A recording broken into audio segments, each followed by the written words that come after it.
चलो क्लास का प्रारंभ किया जाए। और हम लोग को पढ़ना क्या है यार? रक्त परिवहन। क्या पढ़ना है? रक्त परिवहन। रक्त परिवहन मतलब हमारे अंदर जो ब्लड उपस्थित है उसका कार्य, उसका जानकारी आज मुझे लेना है कि ब्लड का कार्य क्या है, कौन सा पदार्थ को या किसे शरीर के अंदर लेके जाता है और किसे बाहर खींच करके वह वापस अपने गंतव्य स्थान तक छोड़ देता है। एक सब सारे क्रियाकलाप को हमें देखना है। तो मैं डिनोट किया हूं कि आज मुझे केवल और केवल क्या पढ़ा देना है?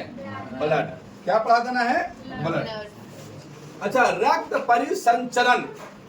रक्त परिसंचरण कहिए चाहे रक्त कहिए, इसका खोज किसने किया था? सबसे पहले तो आंसर विलियम हार्वे ने। कौन किया था? विलियम हार्वे ने किए थे, है ना? विलियम हार्वे ने किया था। अभी जो रक्त परिसंचरण है ना, या रक्त परिवहन है, या आपको रक्त के परिवहन के लिए बॉडी के अंतर्गत मुख्य रूप से 3 गो सिस्टम लगा हुआ है। कितना सिस्टम? 3 सिस्टम है। मैं कल भी बताया था कि रक्त को परिवहन के लिए यहाँ पे कितने सिस्टम है? 3।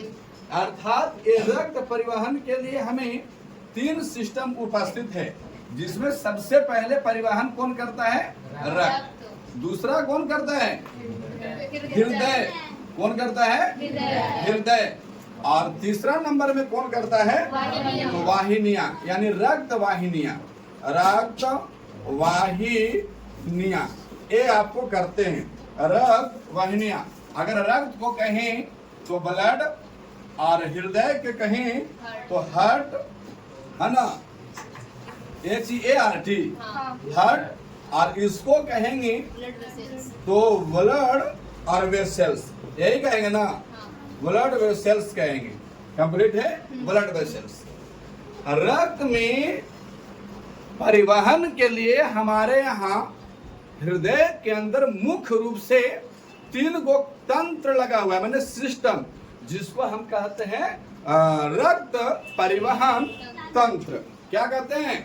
रक्त परिवहन तंत्र। इसके अलावे भी एक ठो कार्य करता है। इसके अलावे माने रक्त, हृदय और रक्त वाहिनियां के अलावा भी एक हमारे अंदर काम करता है, जिसको बोलते हैं लसिका। क्या बोलते हैं? लसिका बोलते हैं, जिसके अंतर्गत आपको यहाँ भी कुछ पदार्थ को, तो लसिका वगैरह जो होते हैं ब्लड के इर्द घूमते रहते हैं, ये भी आपका कुछ पदार्थ को आपका इंटरनल एक्सटर्नल करने में सहायता करता है। अच्छा, हम लोग मुख्य रूप से पढ़ क्या रहे हैं? तो ब्लड। क्या पढ़ रहे हैं? ब्लड। अब हम इसको डॉक्टरी सहायता में जाएं, डॉक्टरी सहायता में तो पूछ देता है कि ब्लड का अध्ययन क्या कहलाता है? ब्लड का अध्ययन क्या कहलाता है? तो हम अध्ययन पर अगर विचार करें, इसका अध्ययन, अध्ययन का मतलब क्या होता है? इससे जानकारी लेना, या जो ब्लड वगैरह चेक करता है उसे हम क्या कहते हैं? तो हम कहेंगे सेरोलॉजी। क्या कहेंगे? सेरोलॉजी कहते हैं। आप देखिएगा जहां तहां ब्लड वगैरह चेक वगैरह होता है ना, वहां पे लिखले रहेगा सेरोलॉजी। या फिर आपको दूसरा में क्या हो सकता है? तो इसको होता है हेमेटोलॉजी। क्या होता है? हेमेटोलॉजी ऐसा बोलते हैं। तो आपसे पूछ लेगा कि ब्लड का अध्ययन क्या कहलाता है, तो हम कहेंगे सेरोलॉजी या फिर ये सारे। आप अभी एकदम कुछ मत लिखिए, हम आपको एक पॉइंट पर ध्यान दे करके चलेंगे और अंतिम में समाप्त करूंगा इसको। तो ब्लड का अध्ययन फिर छापने के लिए आपको टाइम दिया जाएगा। ब्लड का अध्ययन क्या कहलाएगा? सेरोलॉजी, या फिर हम क्या कहेंगे? हेमेटोलॉजी। अभी तक देखें कि हमारे अंदर जो रक्त के सहारे जो आपको कोई पदार्थ जाता है और अपने गंतव्य स्थान तक पुनः वापस आता है, उसके लिए हमारे बॉडी में कितने सिस्टम लगा हुआ है? तो 3। जो सिस्टम लगा हुआ है उसी को कहते हैं तंत्र। क्या कहते हैं? तंत्र। यानी परिवहन तंत्र हमारे शरीर के अंतर्गत कितने हैं? तो 3। पहला में रक्त, दूसरा में हृदय और तीसरा में रक्त वाहिनियां। इसके अलावा भी एक चौथा सिस्टम है जिसे हम क्या कहते हैं? लसिका। हम लोग पढ़ रहे हैं ब्लड और ब्लड का अध्ययन सेरोलॉजी या फिर हेमेटोलॉजी कहलाता है। इतना तक कंप्लीट है। चलिए इसके आगे हम देखेंगे कि ब्लड के बारे में कुछ बेसिक जानकारी को देखेंगे, है ना, जो सब लोग को पता होना चाहिए। बेसिक जानकारी या फिर हम कह सकते हैं बेसिक इंट्रोडक्शन, है ना। इंट्रो शायद ऐसे ही लिखाता है, अगर गलत है तो खैर बात अलग है, लिखाता ऐसे ही है, लेकिन अगर गलत है तो बात अलग है। चलिए बात देखा जाए। अब ब्लड के बारे में अगर हम देखेंगे बेसिक जानकारी को, तो हम कहेंगे ना कि सर ब्लड जो है ना, यह एक प्रकार का प्राकृतिक कोलाइड है। कैसा है? प्राकृतिक कोलाइड है, प्राकृतिक कोलाइड है। अच्छा, ये कोलाइड कहने का मतलब क्या होता है? ये केमिस्ट्री का बात आपको बायोलॉजी में आया है। कोलाइड हम वैसे चीजों को केवल समझने के लिए मैं बोल रहा हूं, आप इसको ज्यादा किडनी पर जोर देकर समझना नहीं है। कोलाइड हम वैसे तरल पदार्थ को कहते हैं जिसको छानने पर कुछ अवशिष्ट पदार्थ बच जाए। जैसे चाय को छानेंगे तो चाय पत्ती बच जाता है, जैसे दूध को छानेंगे तो आपको क्रीम उसमें बच जाता है। तो ऐसे पदार्थ जो आपको छानने के उपरांत पूरा 100% ना गिर करके उसका कुछ अवशिष्ट पदार्थ छना करके और वह अलग हो जाता है, उसे ही हम क्या कहते हैं? कोलाइड। तो जैसे कि छानेंगे, अगर ब्लड को छानेंगे ना तो उसका कुछ हीमोग्लोबिन वगैरह, आयरन वगैरह, उसका कुछ भाग बच जाता है, पूरा 100% गिरता नहीं है। उसे सुरक्षित करने के लिए अलग से प्लेटलेट्स वगैरह या प्लाज्मा वगैरह मिलाया हुआ रहता है। तो हम कहेंगे कि ब्लड क्या है? प्राकृतिक कोलाइड है। इसके बाद फिर और क्या कुछ हो सकता है? तो हाँ, ब्लड जो है ना वो संयोजी ऊतक है। कैसा है? संयोजी ऊतक, कनेक्टिंग टिश्यू। माने मतलब क्या है? तो ब्लड जो हमारा शरीर के अंतर्गत है, उस सारे शरीर के अंग और अंग तंत्र को सबको एकत्रित करके और एक जगह जोड़ने का काम करता है। उसे ही हम कहते हैं कनेक्टिंग टिश्यू, यानी संयोजी ऊतक। अब इसका हम वैल्यू जान रहे हैं कि पीएच मान कितना होता है। तो हम कहेंगे 7.4, और हम ये भी जानते हैं कि जो आपका 7 एक निश्चित पॉइंट है, जो जिसका पीएच मान 7 होता है वो न्यूट्रल होता है, मतलब उदासीन, है ना। जिसका पीएच वैल्यू 7 से कम होता है वो एसिड होता है, मतलब अम्लीय होता है। और जिसका पीएच मान 7 से पार होता है वो क्या होता है? बेस हो जाता है, मतलब क्षार। तो हम कहेंगे जो ब्लड है ना सर, वो 7 से अधिक है, इसीलिए यह क्या है? आप समझ पा रहे हो कि नहीं समझ रहे हो? अब इसके उपरांत में अगर हम देखेंगे कि सर ये ब्लड जो है ना शरीर के अंदर कितना रहता है, तो शरीर के अंदर अगर मेल में देखेंगे तो यह 5.5 लीटर रहता है। कितना लीटर? 5.5 लीटर। और अगर फीमेल में देखोगे तो यह कितना लीटर होता है? 5 लीटर। अच्छा, ऐसा काहे है भाई? तो लोग मतलब ऐसा अगर पूछोगे किसी से, हालांकि ऐसा पूछे गए थे, बात ऐसा बोला गया था कि महिलाओं में आधा लीटर कम क्यों होता है। तो ऐसा लोग ब्याह शादी वाला बोलता है ना कि महिला लोग ज्यादा खून को चूसती है, इसीलिए उसका क्या है? कम है ब्लड। लेकिन ऐसा कोई कारण नहीं है। महिलाओं में ब्लड का कम होना, हीमोग्लोबिन की मात्रा कम है। समझ गए? किसका मात्रा कम होता है? हीमोग्लोबिन की मात्रा कम है। हीमोग्लोबिन की मात्रा जिस जीव में कम रहेगा उसका ब्लड क्या रहेगा? कम। और हीमोग्लोबिन की मात्रा जिसमें ठीक ठाक रहेगा, एकदम चूसते पुसते कंप्लीट रहेगा। हालांकि हीमोग्लोबिन के कारण ही जो आपका ऐसा होता है ना, हीमोग्लोबिन के कारण ही ऐसा होता है कि शरीर जो है ना हार्ड या नॉर्मल होता है। हीमोग्लोबिन के कारण ही शरीर, जैसे कि लड़का लोग को हीमोग्लोबिन माने अधिक था, तो यहाँ उसका ब्लड कितना है? 5.5 लीटर। अगर उनका लड़का लोग का शरीर ऐसे छू करके देखो, ससुरा हथौड़ा नहीं रहता है नहीं, और वह लड़की लोग का शरीर छू के देखिए, आहा, बहुत मुलायम रहता है। अगर सेम एज 15 साल के लड़का और 15 साल के लड़की दोनों को यहाँ खड़ा करके और बोला जाए कि हम लोग दोनों कंपटीशन खेलते हैं, मारा मारी, एक बार तू मार हमरा और एक बार हम मारेंगे, लड़कियां मारेगा तो झाड़ झूल के कंप्लीट हो जाएगा ना, चोट ना लगा। और लड़कावा गरमाएगा ना तो देगा एक बार खींच करके, मालूम चलेगा कि 360 डिग्री पर घूम जाएगा। ऐसा होता है कि नहीं होता है? आप देखे होंगे जब आपको ब्याह शादी हो रहता है और पति और पत्नी में लड़ाई हो जाएगा, पत्नी मारेगा कुछ, अगर हाथ से लड़ाई हो रहा है तो कहीं ठीक है, पति के चोट नहीं लगेगा। और वही 2-3 मुक्का दे दिया ना तो मालूम चलेगा कि ठंडा जब जब आएगा तब तक उसको दारा दू पट जाता है, ऐसा होता है। लेकिन आजकल होशियार बेलना लोहा के चल रहा है, वो सबसे पहले वहीं पे नजर रखती है कि अगर हमर वाला मारेगा तो सबसे पहले बेलना, अगर नहीं पकड़ा रहा तो ससुरी फेंक के मार देती है, कहानी ऐसे आउट हो जाएगा। तो ये बात आपको हीमोग्लोबिन के कारण ऐसा होता है। किसके कारण? हीमोग्लोबिन के कारण। आपको देखिएगा कभी कभी अगर शरीर जो है ना, आगे हीमोग्लोबिन का चर्चा और करेंगे, कभी कभी हीमोग्लोबिन कम हो जाता है जिसके कारण एकदम आप लगेगा ना सुस्तियाल रहेगा।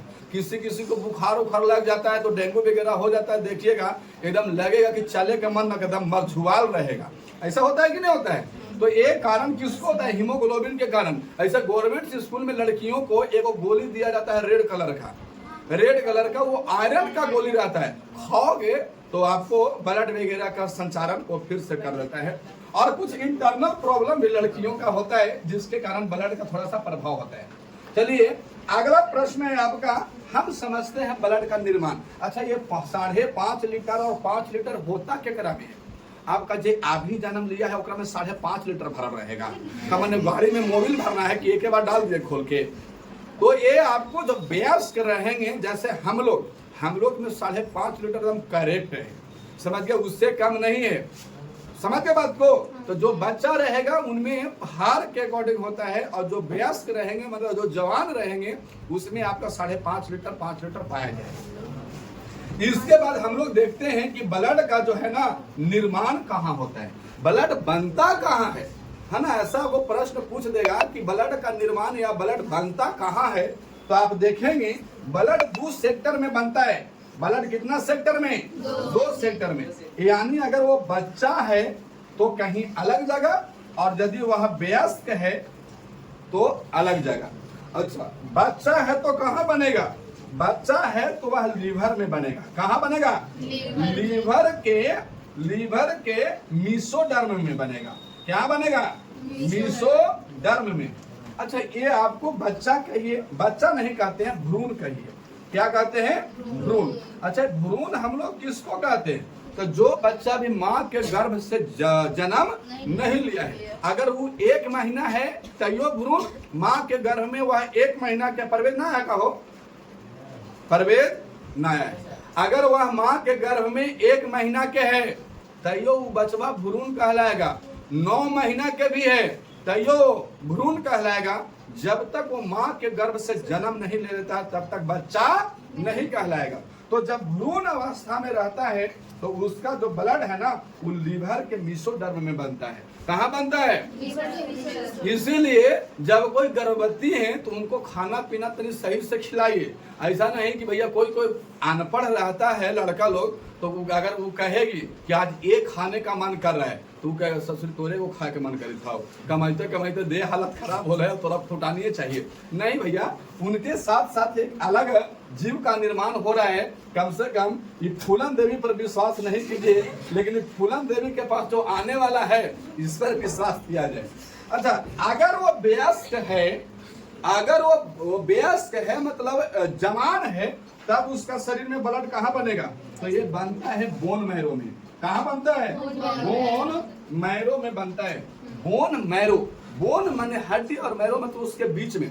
जब कभी देखिएगा ना मुर्गा वगैरह खाइएगा तो कोई एकदम लेग पीस लाएगा और टान देता है, ससुरा नहीं टान देता है, और कुचर के हड्डियों कुचर देता है खूबे, ना कुचर देता है, हड्डी उड्डी एकदम जनाजा निकाल देता है। जनाजा मतलब समझते हो? किसी का जनाजा, ये उर्दू वर्ड है जनाजा, मतलब इतना मैंने लगता है कि वो राक्षस कुल के रावण के परिवार है, ऐसे खाता है।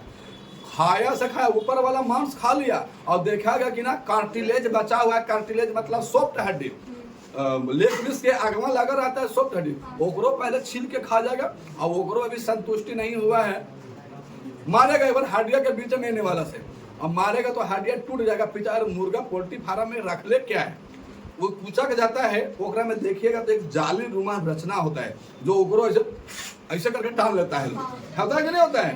तो इस अच्छा सर आपको कैसे पता? अरे भैया हम भी खाए हैं, ऐसा थोड़ा जो है। ये क्या होता है? बोन मैरो होता है। समझ गए बात को? वो कर अंदर में देखिएगा जाली रूमा रचना होता है, उसी को बोलते हैं हम लोग अस्थि मज्जा। क्या बोलते हैं? अस्थि मज्जा। अस्थि मज्जा बोलते हैं, अस्थि मज्जा, जहाँ पे आपको ब्लड का निर्माण होता है। अच्छा, कुछ इतना अगर समझें तो रक्त के लिए परिवहन तंत्र 3 गो, रक्त, हृदय और आपका ब्लड वेसल्स, रक्त वाहिनियां। इसके अलावा भी एक छोटा मोटा कार्यरत है जिसे हम कहते हैं क्या? लसिका। अगर ब्लड को हम लोग देखेंगे अध्ययन के विचार से, तो ब्लड का अध्ययन सेरोलॉजी या फिर हम कहते हैं हेमेटोलॉजी। अगर ब्लड का जानकारी कुछ हासिल करना चाहते हैं कि ब्लड है क्या, तो हम कहेंगे कि ब्लड एक प्राकृतिक कोलाइड है ना। ब्लड एक प्राकृतिक कोलाइड है और यह शरीर को जोड़ करके या अंग तंत्र को जोड़ करके रखता है, इसीलिए नाम इसका क्या हो गया? संयोजी ऊतक। इसका पीएच वैल्यू 7.4 है और यह 7 से अधिक होने के कारण यह कैसा है? क्षार है, बेस है। मेल में ब्लड का मात्रा 5.5 लीटर और फीमेल में 5 लीटर, ऐसा कम अधिक हीमोग्लोबिन के कारण होता है। अगर निर्माण देखेंगे तो जो बच्चा भ्रूण है, माँ के गर्भ में पल रहा है, उसका होगा लीवर के मीसोडर्म में। लीवर मतलब यकृत। क्या होता है? लीवर का मतलब होता है यकृत में उनका ब्लड का बनना होता है ना। ब्लड का बनना कहाँ होता है? लीवर मतलब यकृत के मीसोडर्म में। और अगर वो बच्चा जवान हो गया तो उसका ब्लड कहाँ बनेगा? बोन मैरो में, अस्थि मज्जा में। अगर आप लिखना चाहोगे तो लिख लीजिए, छापिए इसको। इसके बाद हम लोग देखते हैं ब्लड का कार्य। ब्लड का कार्य देखेंगे हम। ब्लड का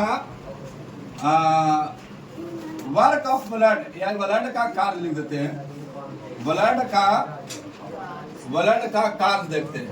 अरे लगा ब्लड का कार्य। हमारे शरीर में ब्लड है तो वह करता क्या क्या है, कौन कौन सा काम करता है?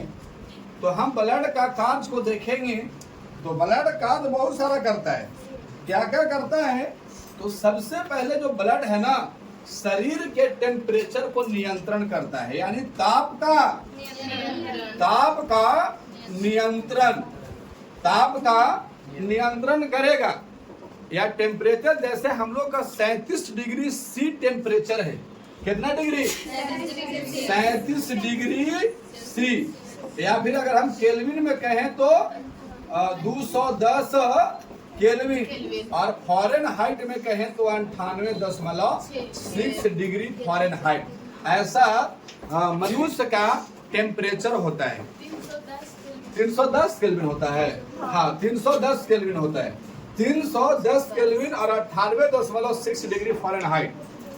ये आपको अगर इतना है, एकरा से अगर ज्यादा हो जाएगा, इसे हम लोग के गांव देहात में या कहीं भी शरीर का टेम्परेचर हम लोग को किस में मापा जाता है? फॉरेनहाइट में। देखिएगा डॉक्टर साहब इतना बड़ा एगो निकालेंगे और हिये धर के छपा देंगे, और ना तो कहेगा कि मुंह फाड़ और हिये जीभिया तक घुसा देंगे। होता है कि नहीं होता है?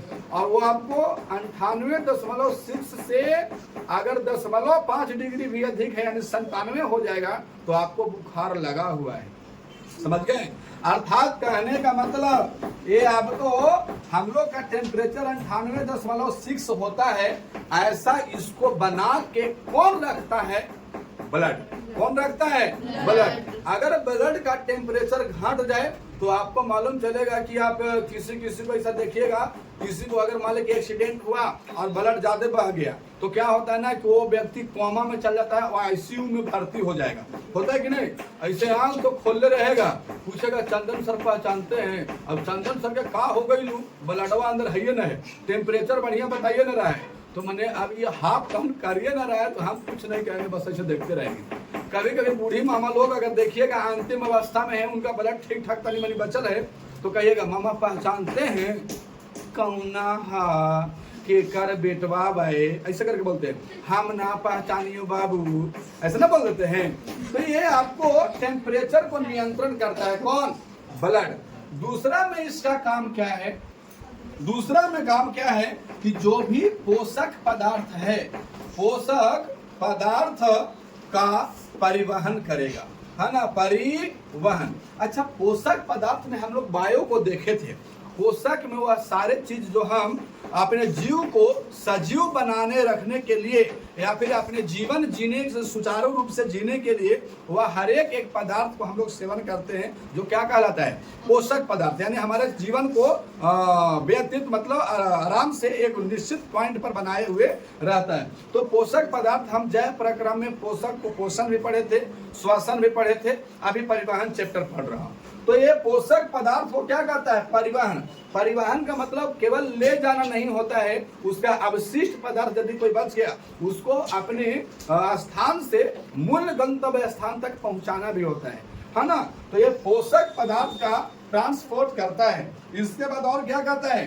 तो ये गैस को भी श्वसन में हम बताए थे कि जो ब्लड है आरबीसी, ब्लड का फैकल्टी हम आपको आगे देखेंगे। तो जो ब्लड है ना वो गैसों का भी आदान प्रदान करता है।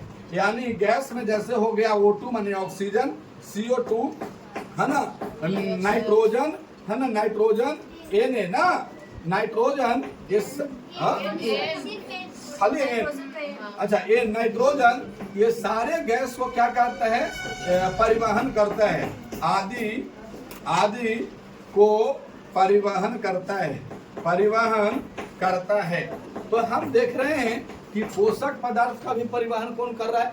ब्लड। आप पोषक पदार्थ मैंने भात खाया तो भातवा के उठा के लेके जाएगा, बोका ये डाइजेस्ट सिस्टम का बात है। वहां से जो आपको भात खाए तो कार्बोहाइड्रेट बच जाएगा, सेव खाएंगे प्रोटीन आ जाएगा, दूध पिएंगे प्रोटीन आ जाएगा, आपको गड़ी छुहेड़ा वगैरह किशमिश वगैरह जो खाएंगे उनको आपको खाइएगा तो उसमें से भी आपको चर्बी फैट वगैरह आ जाएगा। तो देखिएगा कभी कभी ज्यादा भी किशमिश छुहेड़ा खाना गलत बात है, वो आपका चिपचिपा पदार्थ है, कहीं बैठ गया ना तो हार्ट अटैक हो जाएगा। समझ के बात को? तो ये सब औकात भरा 5 किलो के आदमी है 10 किलो छुहेड़ा खा लेगा तो दिक्कत है ना वो बातें। तो ये आपको पोषक पदार्थ का भी उसमें से निकले हुए पदार्थों का परिवहन कर दिया।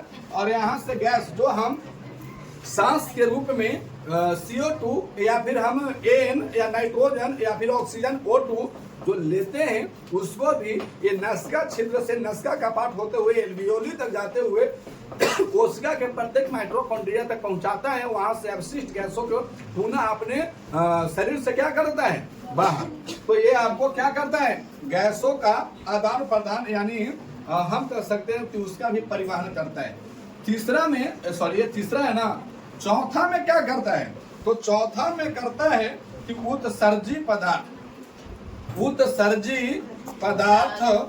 उत्सर्जी पदार्थ का परिवहन है ना, परिवहन। अच्छा ये उत्सर्जी पदार्थ क्या है बाबू? तो जो हम खाना खाएं उससे भी आपका कुछ हानिकारक पदार्थ बनता है। जैसे हम कह सकते हैं कि हमारे शरीर में यूरिया भी है, कितना है? यूरिया है ना, अमोनिया भी है, अमोनिया। तो ये सब चीज को शरीर से बाहर करने का काम कौन करता है? कौन? ब्लड करता है। जैसे कि अगर टेम्परेचर अगर आपको ज्यादा लगने लगे शरीर देखना तुरंत पानी छोड़ देगा, होता है कि नहीं? ये सब काम कौन किया? ब्लड की सहायता से हो रहा है। जैसे आपको गर्मी लगे और बोझा ढो रहे हो, देखिएगा एकदम पसीने पसीने हो जाएगा आदमी। अब आपको शर्ट उठ सब भिगा देगा, घरे आइएगा तो कहिएगा अरे खनी पानी लाओ जी, तब पानी पिएंगे। जितना निकालल बाए उतना ऊपर से घटा के क्या कर लो? भर लो, कंप्लीट हो जाता है कि नहीं हो जाता है? तो ये सारा काम कौन करता है? ब्लड करता है। तो सबसे पहले ब्लड क्या किया? टेम्परेचर को नियंत्रण किया, अर्थात 37 डिग्री सी 310 डिग्री के या 98.6 डिग्री फ़ारेनहाइट ये बना करके कौन रखने का कार्य कर रहा है? ब्लड। इसके बाद पोषक पदार्थ का परिवहन, गैसों का परिवहन, और इन जो पोषक पदार्थ और गैस से जो अवशिष्ट पदार्थ बच जाते हैं यानी उत्सर्जी पदार्थ को हम वैसे पदार्थ को कहते हैं जो शरीर के लिए हानिकारक है, किसी प्रकार से कोई लाभदायक नहीं है, वैसे पदार्थ को उत्सर्जी पदार्थ कहते हैं। और उसको कौन भेज देता है बाहर में? तो ब्लड। ये आपका ये ब्लड का कार्य है। अब हम देखेंगे ब्लड का कार्य को, इसके बाद देखेंगे कि ब्लड अगर बनता है तो कहीं ना कहीं तो उसको स्टोरेज पॉइंट है ना। तो अब देखते हैं हम लोग कि ब्लड जब है ना वो स्टोर कहाँ रहता है? स्टोर माने आपको कहाँ पे जमा हुआ रहता है, संचित कहाँ रहता है? तो हम कहेंगे प्लीहा में। कहाँ रहता है? प्लीहा में रहता है। कोई कहता है सर हृदय में। अरे बबुआ हृदय में जगह नहीं है ना, हृदय में जगह नहीं है। हृदय का मतलब दिल, दिल में जगह नहीं है। कोई कोई लड़का लोग कहता है मैं तुझे अपने दिल में बसा के, अरे बबुआ इस ससुरा गांव में बसेला जगह नहीं है, तू दिल में बसा लेगा, ऐसा होता है कि नहीं? ये सब फंडामेंटल क्लास है, इसे पे लड़कियां ज्यादा ध्यान। कोई अगर वैसा कहता है कि मैं तुझे अपने दिल में बसा लिया, तो ससुरा तनी अपन माँ बाप के बसा के दिखाओ ना अपना, तो कोई गाँव में माँ बाप के लिए पहले घर बनाओ, तो दिल में कहा मैंने खूबची है, एयर वगैरह है जो गए और निकल गए, तो ये सब बात गलत है। दिल में आपका कोई जगह नहीं है, वहां पे ब्लड वगैरह रहता नहीं है। कोई अगर वैसा कहता है ससुरी उसको तू का करो सैंडल उठा के मत छपाक सके, जहां कोई अगर गलत बात बोला तो उसको मार। अब पूछा कि भैया काहे से मारा, तो वो बताए बहुत ना कि हम चाणक्य में पढ़े हैं कि दिल में जगह समझ के बात को एकदम कंप्लीट कहते हैं कि हम चाणक्य में चंदन सर से पढ़े हैं और उन्होंने मुझे पढ़ाया है कि दिल में कभी भी जगह नहीं, और तू हमको बसाने का बात कर रहा है, मारेगा ससुरा चापल से मुंह फूल जाएगा, होगा कि नहीं होगा? चलिए अब यह स्टोर कहाँ होता है? पीलिया में। कंप्लीट है, पीलिया में जा करके ब्लड स्टोर हो जाता है। हम आगे आपको पढ़ाएंगे कि ब्लड का जीवन काल भी होता है, कितना दिन तक ब्लड, कौन वाला ब्लड कितना दिन तक जीवित रहेगा, वो मरेगा तो फिर से कहाँ जाएगा, कौन उसको भक्षण करता है, सारे कुछ आज के बाद ब्लड से कोई भी प्रश्न छूटने वाला नहीं। चलिए आते हैं, स्टोर मतलब क्या होता है? जमा। जमा कहाँ होता है? पीलिया में। लेकिन बनता कहाँ है? अस्थि मज्जा में, और बांध करके वहां से आ जाता है कहाँ? पीलिया में। कोई अगर ये कहे कि हम तुमको अपने पीलिया में बसा लिया, तनी मनी सही है, लेकिन ससुरा दिल में कह देता है, ये तो जितना झूठ बात है वो आपको अट्रैक्ट करेगा।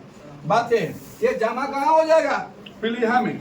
अच्छा, कभी कभी ब्लड अपने जीवन काल से जो कोई जन्म लिया है, जो कोई निर्माण हुआ है, वो किसी न किसी दिन उसका अंत होगा कि नहीं होगा? तो मर जाएगा ना, तो मर के भी कहाँ जाएगा? मर के भी आपको जाएगा कहाँ? पीलिया में। और पीलिया में मर के जाएगा, इसीलिए हम इसको कहते हैं आरबीसी का कब्र कहते हैं। आरबीसी का कब्र किसको कहते हैं? कितना बढ़िया भगवान, दोनों को एक सिस्टम है। हम जिस घर में रहेंगे उसी घर में मरेंगे, ऐसा होता है कि नहीं? और अगर दूसरा जगह मर भी गए हॉस्पिटल वगैरह में, फिर भी घर लोग लाएगा, बेशक है चिड़वा फरवा के लाएगा, लेकिन लाएगा। ऐसा होता है कि नहीं? चिड़वाने फरवाने का मतलब क्या है? पोस्टमार्टम, है ना? पोस्टमार्टम होकर के फिर भी कहाँ लाया जाता है? घर में। तो जहाँ रहोगे वहीं अंतिम एरिया में आना है। तो यहाँ पे पीलिया में जमा है और मरेगा भी तो कहाँ आ जाएगा? पीलिया में। अच्छा, मार करके क्या पीलिया में रह जाता है? नहीं, हम आगे पढ़ाएंगे, यहाँ पे पढ़ा देंगे, घचपिच हो जाएगा। ये कौन इसको लेके जाएगा? शरीर से बाहर कब निकलेगा? ये मरा हुआ ब्लड शरीर से बाहर कैसे जाएगा? वो सारे क्रियाक्रम को यहाँ देखा जाएगा। अच्छा, ये ब्लड के बारे में पढ़ा रहे हैं, तो ब्लड में आपको कोलेस्ट्रॉल होता है। क्या होता है? कोलेस्ट्रॉल होता है।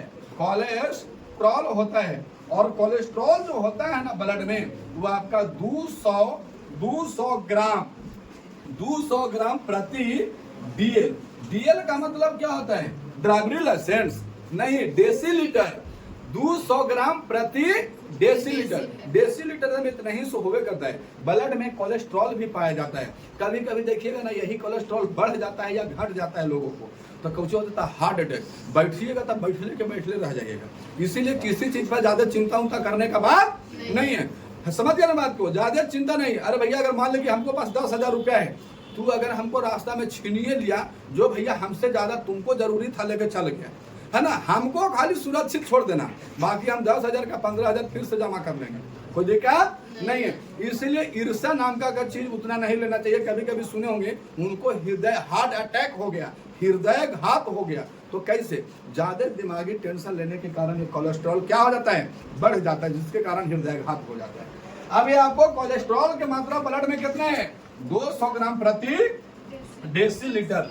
अब आइए हीमोग्लोबिन पर। कभी कभी ब्लड जब चेक करवाइएगा ना आप लोग, तो ये हीमोग्लोबिन होता है, और हीमोग्लोबिन में आपका आयरन होता है, जिससे हम क्या कहते हैं? Fe। क्या कहते हैं? Fe। तो ये जो आयरन होता है हीमोग्लोबिन में, ये 2 सेक्टर में, मेल में अलग होता है और फीमेल में अलग होता है। मेल में जो होता है ना, मेल में वो 14 ग्राम प्रति डीएल होता है।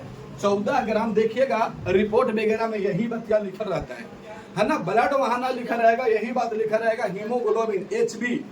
अब हीमोग्लोबिन आपको मेल में कितना होना चाहिए?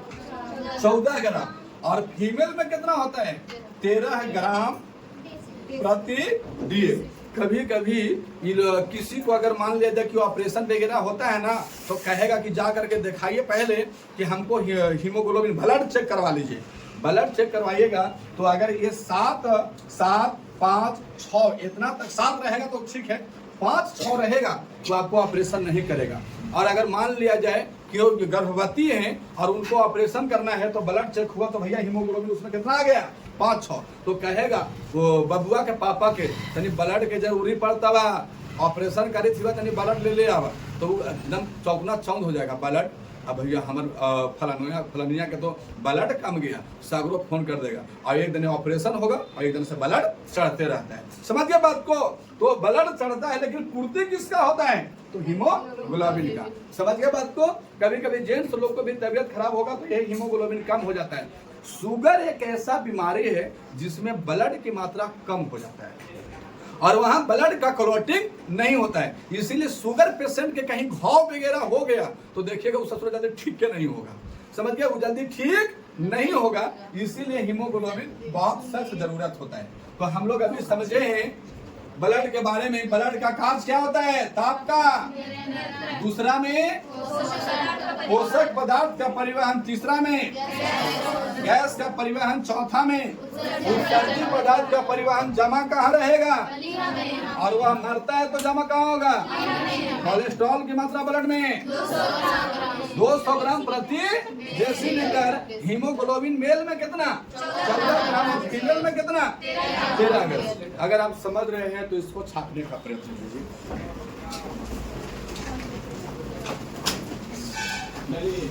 इसमें हम लोग देखेंगे, हम लोग आज क्या करना है? ब्लड के बारे में पढ़ना है। किसके बारे में? ब्लड। अब ब्लड का आगे स्लाइड में हम लोग देखेंगे कि ब्लड में जो आपका होता है ना, कुछ भाग आपका लिक्विड होता है ना, यानी उसको हम कह सकते हैं तरल होता है। कुछ भाग क्या होता है? तरल होते हैं। रक्त में 2 प्रकार होता है, एक तो भाग आपका तरल कहलाएगा या उसको हम कहते हैं द्रवीय भाग, या फिर हम उसको कहते हैं तरल भाग, है ना, तरल भाग कहते हैं। और दूसरे जो ब्लड होगा ना उसको हम लोग कहते हैं ठोस भाग। क्या कहते हैं? ठोस भाग कहते हैं। अब समझिएगा वह ब्लड का कौन सा हिस्सा है जो आपका तरल भाग होता है। तो हम इसमें कहते हैं कि सर ब्लड में जो प्लाज्मा है ना, प्लाज्मा जो है, प्लाज्मा ये आपका तरल भाग है। और आपका रुधिराणु जो है, रुधिराणु जो है ये आपका कौन सा भाग है? ठोस भाग। लेकिन अब देखेंगे कि ब्लड में आखिर प्लाज्मा जो तरल भाग है वो कितना प्रतिशत होता है। ब्लड में जो तरल भाग है वो कितना प्रतिशत होता है, तो हम कहेंगे कि तरल भाग का मात्रा जो है ना वो सबसे ज्यादा होता है। और यह परसेंट में कहें तो कितना प्रतिशत? ब्लड भी अपने आप में क्या प्रतिशत है? 100%। तो 100% में कहीं कहीं आप देखोगे ना तो 55% दे देता है, कहीं कहीं आप देखोगे तो 55% दे देगा। लेकिन अगर ये 10 के बुक में 55 दिया हुआ है, हाँ तो 55% है। अगर आप कंपटीशन के एग्जाम दोगे तो 60% है। यहाँ पे कितना परसेंट है? 55% है। और अगर हम रुधिराणु की बात कर ले तो 100 में से 55 घट जाएगा तो कितना बचेगा? तो ये आपको कितना प्रतिशत हो गया? 45% हो गए। कंप्लीट है। ब्लड आपका 2 भाग में बटा है, एक भाग तरल तो दूसरा भाग आपका ठोस भाग होता है। कहीं कहीं अगर प्लाज्मा आपका तरल भाग है तो रुधिराणु आपका ठोस भाग है। ब्लड में प्लाज्मा जो है 55%। अगर कहीं अगर इसका मान 60% दिया हुआ है तो यहाँ कितना प्रतिशत बचेगा? 40%। अगर मान लिया जाए कि प्लाज्मा बोलेगा कि ब्लड में प्लाज्मा तरल भाग प्लाज्मा कितना प्रतिशत होता है और ऑप्शन में 55 है ही नहीं है, और ऑप्शन में 60 है और आंसर डी में दिल है कि इनमें से कोई नहीं, तो इनमें से कोई नहीं आंसर नहीं होगा। कितना होगा? 60%। समझ गए बात को? इस चीज को आप लोग कंफर्म करके चलिएगा। अब ये जो आपका प्लाज्मा है ना, ये जो प्लाज्मा है ये भी आपका 2 सेक्टर में बटा हुआ है। कितने सेक्टर में? 2 सेक्टर में। प्लाज्मा भी आपका 2 सेक्टर में बटा हुआ है। एक कहलाता है फाइब्रिनोजेन और दूसरा कहलाता है प्रोथ्रोम्बिन। क्या कहलाता है? प्रोथ्रोम्बिन। प्लाज्मा 2 भाग में बटा हुआ है। एक कहलाता है फाइब्रिनोजेन, फाइब्रिनोजेन है ना, फाइब्रिनोजेन। और एक कहलाता है प्रोथ्रोम्बिन। क्या कहलाता है? प्रोथ्रोम्बिन कहलाता है, प्रोथ्रोम्बिन। अभी यहाँ पे देखेंगे कि प्लाज्मा में आपका 2 हिस्सा होता है। एक कहलाता है आपका फाइब्रिनोजेन तो दूसरा कहलाता है प्रोथ्रोम्बिन। अब ये प्लाज्मा करता क्या है ब्लड को? प्लाज्मा करता क्या है ब्लड को? तो हम कहेंगे ना कि सर फाइब्रिनोजेन के कारण ही हमारा शरीर के अंतर्गत जो ब्लड है ना ये गाढ़ा करने का काम करता है। क्या करता है ये? गाढ़ा, यानी ब्लड को गाढ़ा कौन करता है? फाइब्रिनोजेन। देखिएगा तो एकदम पुनछुछुर नहीं रहेगा। पुनछुछुर समझते हैं ना, मतलब तो जैसे शरबत घोरेंगे और चीनी कम दे देंगे, ससुरा पुनछुछुर हो जाता है। अब पिएगा ना तो कहेगा अरे तो आप चीनी डालो, वो बात हो जाता है। तो ब्लड में ब्लड को गाढ़ा करने का काम कौन करता है? फाइब्रिनोजेन। तो ये इसका कार्य क्या है? तो हम कहेंगे कि सर फाइब्रिनोजेन का जो कार्य है ना, इसका कार्य है ये ब्लड को क्या करता है? गाढ़ा करता है। क्या करता है? गाढ़ा करता है। और कुछ काम है क्या इसका? तो हाँ, फाइब्रिनोजेन का और भी काम है। यदि ब्लड में से फाइब्रिनोजेन हटा दीजिएगा, ब्लड में से फाइब्रिनोजेन को हटा दीजिएगा तो ब्लड कैसन हो जाएगा? पतला, मतलब पंछुछुर। यही ना बोलते हैं? क्या बोलते हैं? पंछोछर। पंछोछर हम लोग तो पंछोछर बोलते हैं। चलिए वही, अगर इसको फाइब्रिनोजेन को निकाल दें, निकालने पर ब्लड कैसा हो जाएगा? तो ब्लड हो जाएगा, चलो हाँ सबसे बढ़िया पतला। कैसा हो जाएगा? पतला। और जब चेकअप वगैरह के लिए जाइएगा ना, ब्लड जब आपको शरीर से ब्लड लेगा और आप चेक कराने के लिए लेके जाएंगे, वो इतना बड़ा शीशी में भर लेते हैं और लेके जाएंगे। तो सबसे पहले वो क्या काम करते हैं कि जब ब्लड को रखेंगे शीशा पर ना, तो उसमें सब कुछ मिलाएंगे जिससे आपका फाइब्रिनोजेन अलग हो जाता है और ब्लडवा कैसा हो जाता है? पतला। समझ गए? और इसमें से जो फाइब्रिनोजेन का जो रंग होता है वो कैसा होता है? पीला। कैसा होता है? पीला। और ये पीला भाग को हम कहते हैं सीरम। क्या कहते हैं? सीरम। और ब्लड निकालने वाला व्यक्ति इसी सीरम को निकाल लेगा, है ना, इसी सीरम को निकाल लेगा और आपको बता देगा कि डेंगू हो है कि आपको HIV हो है कि गौची हो है। समझ गए? तो हम कहेंगे कि ब्लड का चेक ब्लड में से क्या निकाल कर करता है, तो आंसर हो जाएगा सीरम। सीरम आपका पीला भाग होता है। ब्लड का जो पीला भाग होता है वो किसको निकाल करके किया जाता है? जब इसको चेक करेंगे ना, ब्लड को चेक करेंगे तो कौन सा भाग निकाल करके? सीरम निकाल करके करेंगे। कंप्लीट है? निकाल कर। ब्लड का चेक किसको निकाल करके किया जाता है? सीरम को निकाल करके। सीरम कैसा होता है? हल्का पीला आपका होता है। अब ये बात यहाँ से कंप्लीट समझ में आ गए। ये जो ब्लड का तरल भाग है यानी पानी जैसा या लिक्विड भाग है वो क्या कहलाता है? प्लाज्मा। और प्लाज्मा 2 सेक्टर में बटा हुआ है, फाइब्रिनोजेन और प्रोथ्रोम्बिन। कार्य क्या है इसका? तो ब्लड का गाढ़ा करना। अगर फाइब्रिनोजेन को निकाल दीजिएगा ब्लड हो जाएगा पतला। ब्लड कैसा हो जाएगा? पतला। और इसका रंग हल्का पीला होता है, जिसे हम क्या कहते हैं, सीरम। और ब्लड को चेक किया जाता है सीरम निकाल करके। ब्लड कैसे चेक किया जाता है, सीरम को निकाल करके। अब इसका इतना ही काम है, बाकी जो आपका प्रोथ्रोम्बिन है इसका बहुत ज्यादा कार्य ब्लड में नहीं है। अब आते हैं हम रुधिराणु पर। जो ब्लड का आपका लगभग 45% होते हैं, और ये भाग कैसा होता है, ठोस भाग।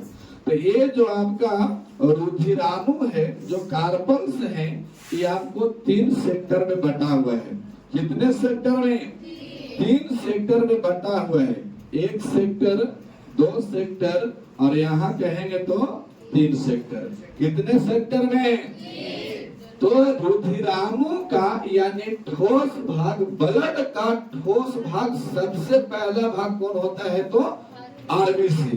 क्या होता है, आरबीसी, रेड ब्लड सेल। इसके बाद होता है डब्ल्यूबीसी, व्हाइट ब्लड सेल। और तीसरा में होता है प्लेटलेट्स। क्या होता है, प्लेटलेट्स। प्लेटलेट्स होते हैं, प्लेटलेट्स होते हैं, ऐसे दिखाता है। हिंदी में देख लीजिएगा आप लोग यदि गलती लिखा हुआ तो। आरबीसी, डब्ल्यूबीसी, और तीसरा में क्या होता है, प्लेटलेट्स। अब यहाँ पे जानेंगे कि आरबीसी कहाँ होता है, डब्ल्यूबीसी कहाँ होता है, प्लेटलेट्स कहाँ होता है। तो प्लेटलेट्स जो होता है ना, ये ब्लड को सुरक्षा प्रदान भी करने का कार्य करता है। जब हम लोग देखते हैं वहां पे आपको ब्लड देने जाते हैं तो कुछ लिक्विड भाग थैला में आपको पहले से रहते हैं, इसके बाद ब्लड को उसमें मिला दिया जाता है, तब चढ़ाया जाता है। तो ये भाग आपको जो आरबीसी है, आरबीसी जो भाग है, आरबीसी, अगर इसको हम लोग देखेंगे बायोलॉजिकल नाम, क्या नाम देखेंगे, बायोलॉजिकल नाम देखेंगे तो इसको होता है एरिथ्रोसाइट। क्या होता है, यानी टेक्निकल नाम कहिए ना, कौन सा नाम, टेक्निकल नाम या फिर बायोलॉजिकल नाम कहिए, जिसका होता है एरिथ्रोसाइट।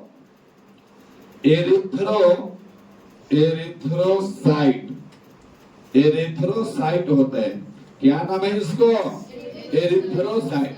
और डब्ल्यूबीसी का नाम क्या है, तो ल्यूकोसाइट। क्या नाम है, ल्यूकोसाइट नाम है। और इसका नाम क्या है प्लेटलेट्स को, तो थ्रोम्बोसाइट। क्या नाम है, थ्रोम्बोसाइट। कितना बढ़िया बढ़िया नाम है। जैसे एक आदमी के 2 नाम ना रहता है, केकरो जैसे घर का नाम मान लिया जाए, चलो इसका चुलबुल नाम है, अगल बगल का घर के नाम हो सकता है कि कुछ अन्य नाम होगा, या गांव वाला कुछ और कह देता होगा, है ना। अगर कुछ नहीं कहता होगा, अगर अन्य नाम नहीं है, तो शरीर के दुबला पतला के हिसाब से भी नाम दे दिया जाता है। होता है कि नहीं होता है, ये आपका जनरलिटी है, ऐसा बात होता है। अगर पूछो नाम ना मिल रहा है तो अगल बगल ढूंढ करके, पूछो नहीं मिले तो देख लो कितने दुबर पातर है तो सुखला ही कह दो, और अगर मान ले कितनी हेवी है तो मोटकी कह दो। होता है कि नहीं होता है, ऐसा नाम आपका जनरलिटी होता है। अब यहाँ पे देखिएगा, ठोस भाग जो आपका ठोस भाग, ब्लड का ठोस भाग कौन होता है, रुधिराणु। अब आपको रुधिराणु जो आपका है वो 3 सेक्टर में बंटा हुआ है। सबसे पहले आरबीसी, डब्ल्यूबीसी, और तीसरा में प्लेटलेट्स। आरबीसी का बायोलॉजिकल नाम है, हम कहेंगे एरिथ्रोसाइट, और ल्यूकोसाइट, और प्लेटलेट्स का नाम क्या है, थ्रोम्बोसाइट। कंप्लीट है, एरिथ्रोसाइट, ल्यूकोसाइट और थ्रोम्बोसाइट। अगर हम देखेंगे कि हमारे शरीर में आरबीसी जो होता है ना, वो कितना होता है, आरबीसी कितना होता है, तो अगर संख्या में देखें तो यह होता है 50 लाख। कितना होता है, 50 लाख होता है। यानी हमारे शरीर में आरबीसी की मात्रा संख्या में कितना होना चाहिए, 50 लाख। यही होता है ना, आरबीसी की मात्रा कितना होना चाहिए, 50 लाख। लेकिन डब्ल्यूबीसी का कितना होना चाहिए, तो डब्ल्यूबीसी का होता है आपका 10,000। कितना होता है 10,000 10,000 होता है। और प्लेटलेट्स का संख्या कितना होता है 2 लाख। कितना होता है 2 लाख। कितना होता है 2 लाख। अब हम देखें क्या आरबीसी डब्ल्यूबीसी प्लेटलेट्स ये आपको ब्लड का ठोस भाग है जिसे हम क्या कहते हैं रुधिराणु। आरबीसी का बायोलॉजिकल नाम है एरिथ्रोसाइट, डब्ल्यूबीसी ल्यूकोसाइट और प्लेटलेट्स का थ्रोम्बोसाइट। हमारे शरीर में आरबीसी की मात्रा कितना है 50 लाख, डब्ल्यूबीसी 10,000 और प्लेटलेट्स 2 लाख। अब बताइए कि भैया अगर इतना है तो ये आया है सो जाएगा। कह गए संत कबीर जो इस पृथ्वी पर आया है जिसका निर्माण हुआ है वो एक न एक दिन मरेगा। मरेगा कि नहीं मरेगा? हम भी मरेंगे, अब तुम लोग भी जाओगे। बात है कोई भी इस पृथ्वी पर रहने नहीं आया है। तो बताओ आरबीसी 50 लाख है तो ससुरा तो मैंने अंगिया लिया है, मरेगा नहीं? मरेगा। लेकिन इसका जीवन काल हम लोग का एक करोड़ से 60 साल है, इसका 120 दिन है। कितना दिन? 120 दिन। और ल्यूकोसाइट मतलब डब्ल्यूबीसी का जीवन 4 दिन है। कितना दिन? 4 दिन। और प्लेटलेट्स का जीवन काल कितना दिन है? 7 दिन। समझ गए बात को? प्लेटलेट्स का जीवन काल कितना दिन है? 7 दिन। तो ये 120 दिन में मरेगा, डब्ल्यूबीसी 4 दिन में, प्लेटलेट्स आपको 7 दिन में। अच्छा आरबीसी में हीमोग्लोबिन की मात्रा होता है, इसीलिए इसका रंग कैसा होता है? लाल। समझ गए? जैसे कि इसका रंग क्या होता है? लाल। किसके कारण? तो हम कहेंगे कि सर इसमें हीमोग्लोबिन होता है इसीलिए इसका रंग कैसा है? लाल। अच्छा ये शरीर के सबसे अंदरी भाग में पाए जाते हैं। इसके बाद डब्ल्यूबीसी में हीमोग्लोबिन नहीं पाया जाता है। हीमोग्लोबिन नहीं पाया जाता है इसीलिए इसका रंग कैसा है? सफेद है। कैसा है? सफेद। तनी मनी कहीं रगड़ा जाएगा ना तो देखिएगा पंछा फेंक देगा। पंछा समझते हो देहात में ना है तो तनी देवलिया में रगड़ के देख लो, पूरा कचकचाव के ना रगड़ना तो लाल फेंक देगा और हल्का हल्का रगड़ना सफेद फेंक देगा। तो होता है कि नहीं होता है? तो ये सफेद प्लेटलेट्स का भी रंग आपको रंगहीन होता है। आप नहीं कह सकते कि इसका वास्तविक रंग कैसा होता है, लेकिन डब्ल्यूबीसी का रंग कैसा होता है? सफेद। आरबीसी का रंग होता है लाल। ऐसा लाल और सफेद इसलिए होता है क्योंकि हीमोग्लोबिन मुनेटर है वहां पर। जेकरा में हीमोग्लोबिन मिला जाएगा ओकरा कर देगा लाल, और जेकरा में हीमोग्लोबिन मिला गया नहीं मिला ओकरा कर देगा सफेद। समझ के बात के दूसरा बहुत ध्यान देता है, एगो फेटा जाता एगो लाल कर देता। ये आपका है। इतना स्लाइड को आप उतारिए, फिर बढ़ता हूं मैं अगले स्लाइड।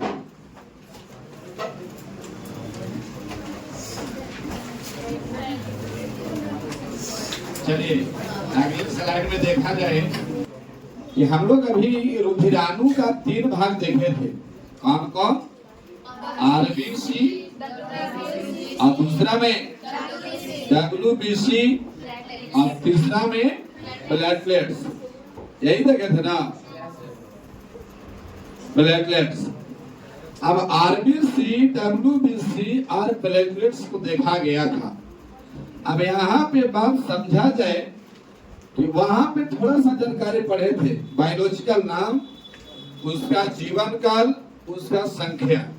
आइए यहाँ पे देखा जाए आरबीसी का यदि कोई पूछ देगा कि इसका आकार कैसा होता है, इसका और भी क्या कोई कार्य है, वो सारे चीज का विवरण मैं यहाँ करूं तो इसका सबसे पहले आकार का बात कर रहा हूं। इसका बात कर रहे हैं आकार का। तो आकार में ये गोल होता है। कैसा होता है? गोल। और बीच में हल्का चपटा होता है। चपटा जैसे कि आप लोग देखे होंगे अपने जीवन काल में गटौरी। गटौरी समझते? गटौरी वो आपको घर में भी बनता है, ऐसे गोल गोल करके, ऐसे गोल करके बीचों में अंगूठों से चाप देते हैं। ऐसा होता है कि नहीं होता है? ना होता है। उसको क्या कटोरी बोलते हैं या प्याव बोलते हो? प्याव। हाँ, ऐसे गोल। तो सुनो ना, हम तो बता रहे, गोल कर दो, अब अंगूठों से हल्का से चाप करके उसको छान दो और चीनी का पाक करो, उसमें डाल करके निकाल दो। हम लोग को बचपन में गरीबती था, तो हम लोग का मम्मी उसी का बेटा काहेला मेला देखने जाएगा, चलो आज बढ़िया, बहुत बढ़िया मिठाई बनाते हैं। आधा किलो चीनी में हम लोग सबको कंप्लीट 20 रुपए में सब कंप्लीट हो जाते हैं। समझिए, ऐसा होता था।